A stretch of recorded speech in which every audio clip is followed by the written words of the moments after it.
올해 제13호 태풍인 돌피덜파이는 현재 일본과 괌 사이 해상에서 서쪽으로 이동하고 있습니다. 기상 예보에 따르면 태풍은 앞으로 일본 인근 해역에 영향을 미칠 가능성이 있으며 현재의 진로를 유지한 채 한반도를 비껴갈 경우 오히려 한반도의 폭염을 더욱 악화시킬 수 있다는 분석이 나오고 있습니다. 기상 전문가들은 강한 태풍이 중국 방향으로 이동하면 태풍의 순환에 의해 주변 공기가 빨려 들어가면서 동풍이 한반도로 유입된다고 설명합니다.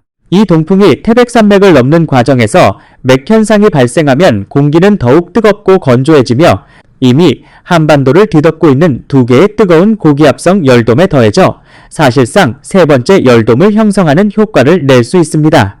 이로 인해 서울을 비롯한 수도권의 폭염은 한층 더 심해질 가능성이 있습니다. 그러나 태풍이 한반도로 향하기를 마냥 기대할 수도 없는 상황입니다. 만약 돌피가 북상하여 한반도에 접근한다면 구름과 비의 영향으로 기온은 다소 낮아질 수 있지만 그 대신 집중호우와 강풍, 홍수 등 태풍으로 인한 피해 위험이 크게 높아질 수 있기 때문입니다. 현재 돌피는 최대 풍속 초속 50m에 달하는 매우 강한 세력을 유지하고 있으며 국제 기준으로는 4등급 태풍에 해당합니다. 이는 지난 2002년과 2003년에 한반도에 큰 피해를 남겼던 태풍 매미와 루사의 위력에 버금가는 수준입니다. 따라서 현재 상황은 태풍이 오지 않으면 기록적인 폭염이 이어질 수 있고 반대로 태풍이 접근하면 강한 비바람으로 인한 재해 위험이 커질 수 있는 매우 어려운 국면에 놓여 있습니다. 기상당국은 이번 주 초가 되면 돌피의 진로가 보다 명확해질 것으로 전망하고 있으며 향후 예보가 폭염과 태풍의 영향을 판단하는 중요한 기준이 될 것이라고 밝혔습니다. 한반도를 향해 다가오고 있는 기록적인 폭염이 오는 8월 3일부터 한반도 서부 지역을 본격적으로 뒤덮을 것으로 예보됐습니다. 이번 폭염은 마치 달궈진 옥처럼 뜨거운 열기를 뿜어낼 것으로 예상되며 기상당국은 이미 8월 2일 저녁부터 서울에 폭염경보를 발령하는 등 위험기상에 대한 대응에 나섰습니다. 최신 예보에 따르면 8월 3일부터 서울의 낮 최고기온은 약 38도까지 치솟을 것으로 전망됩니다. 이는 지금까지 이어진 더위가 단지 시작에 불과했으며 이제부터 진정한 폭염의 시련이 시작된다는 의미로 해석됩니다. 휴가를 맞아 그늘이 많은 공원을 찾은 시민들조차 야외에 잠시 머무는 것만으로도 온몸이 땀에 흠뻑 젖을 정도였습니다.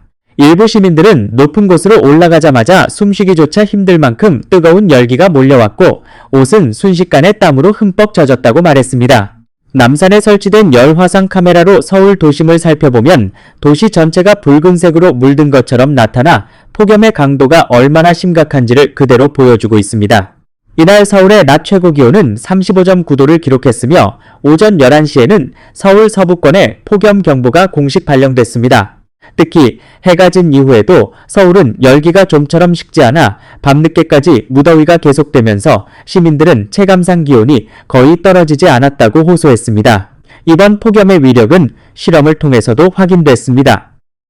초콜릿과 버터를 담은 용기를 야외에 주차된 차량 안에 약 30분 동안 두었더니 차량 내부 온도는 무려 50도까지 치솟았고 초콜릿과 버터는 모두 완전히 녹아 젓가락으로 저을 수 있을 정도가 됐습니다. 시민들은 마치 거대한 가마솥 안에 들어와 있는 것 같은 기분이라고 표현했습니다. 이처럼 살인적인 더위가 이어지면서 양산과 모자 등 햇볕을 피하기 위한 장비 없이는 야외 활동이 어려운 상황입니다.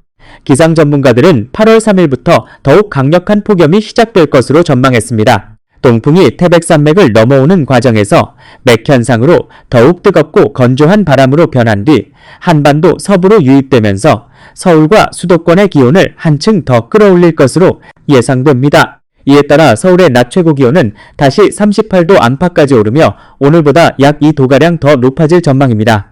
또한 이번 극심한 폭염은 이번 주 내내 이어질 가능성이 커 시민들의 건강은 물론 일상생활 전반에도 상당한 영향을 미칠 것으로 우려되고 있습니다.